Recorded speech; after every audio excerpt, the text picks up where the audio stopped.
ഗ്രാമത്തിൽ ഒരമ്മയും രണ്ട് പെൺമക്കളും ജീവിച്ചിരുന്നു. മൂത്ത മകൾ റിയ, രണ്ടാമത്തെ മകൾ സൈറ.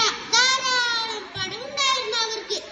ഒന്നിനൊരു ബുദ്ധിമുട്ടും ഇല്ലായിരുന്നു കേട്ടോ.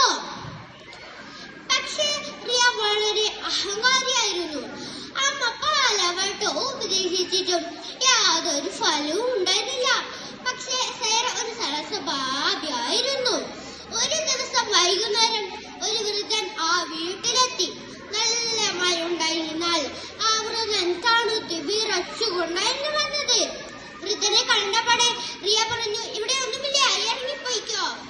ബഹളം കേട്ട് സൈറ അവിടെ എത്തി. വൃദ്ധനെ കണ്ടപ്പോൾ അവൾക്ക് അലിവ് തോന്നി. വേഗം അയാൾക്ക് ആഹാരം കൊടുത്തു. അപ്പോഴേക്കും നേരം രാത്രിയായിരുന്നു. മഴ കോരി ചുരിയാനും തുടങ്ങി. മോളെ, ഇന്ന് രാത്രി എനിക്ക് ഇവിടെ കിടക്കാൻ അനുവാദം തരുമോ? വൃദ്ധൻ സൈറയോട് ചോദിച്ചു. അവൾ ഉടനെ അമ്മയോട് അനുവാദം വാങ്ങി പുറത്തെത്തി. കിടന്നോളൂ, അമ്മ സമ്മതിച്ചു.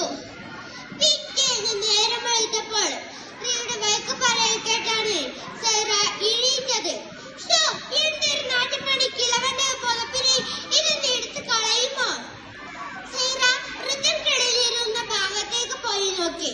അവിടെ ഒരു കീറി പഴകിയ പുതപ്പ് കിടക്കുന്നുണ്ടായിരുന്നു.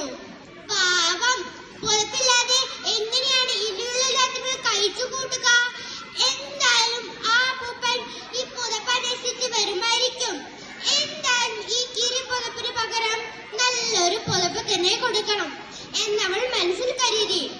അതൊരു മാന്ത്രിക പുതപ്പാണെന്ന് സൈറയ്ക്ക് മനസ്സിലായില്ല. അവൾ ആ പുതപ്പ് കയ്യിലെടുത്ത് ഒന്ന് കുടഞ്ഞു. അത്ഭുതം തന്നെ, അതിൽ നിന്നും സ്വർണ്ണനാണയം താഴെ വീണു. അത് കണ്ട് റിയ അങ്ങോട്ട് ഓടി വന്നു. സൈറ ചേച്ചിയോട് കാര്യം പറഞ്ഞു. ഇതെനിക്ക് വേണം. റിയ സ്വർണ്ണനാണയം കൈക്കലാക്കി. അയ്യോ ചേച്ചി, അതപ്പം അപ്പൂപ്പന്റെ കൈ കിട്ടിയ സ്വർണ്ണനാണയം ആരെങ്കിലും കൈവിടുമോ? എന്തായാലും ആ പൂപ്പൻ വരുമ്പോൾ ഈ പുതപ്പ് എടുക്കാം എന്നും പറഞ്ഞ് അവൾ വീണ്ടും ആ പുതപ്പെടുത്ത് വീണ്ടും കുഴഞ്ഞു. അതാ വീണ്ടും സ്വർണ്ണനാണയം താഴെ വീണു. റിയയ്ക്ക് ആ പുതപ്പിന് എന്തൊരു മാന്ത്രിക ശക്തി ഉണ്ടെന്ന് മനസ്സിലായി. അവൾ അരച്ചരച്ച് ആ പുതപ്പ് കൈയെടുത്ത് ഒന്ന് കുടഞ്ഞു. കഷ്ടം തന്നെ, സ്വർണ്ണനാണയം താഴെ വന്നില്ല.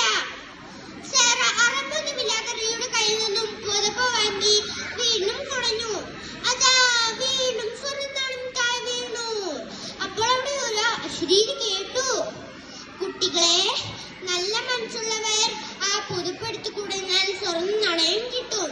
കൂട്ടുകാരെ, നിങ്ങൾക്ക് ഏത് സ്വഭാവമുള്ള കുട്ടികളാ? നല്ല സ്വഭാവമുള്ള കുട്ടികളായി ജീവിക്കാൻ എല്ലാവരും ശ്രമിക്കുക. എന്നാൽ ഒരിക്കൽ ഭാഗ്യം നിങ്ങളെയും തടിയെത്തും. ഞാൻ നിങ്ങളെ എപ്പോഴും നോക്കുന്നുണ്ട്.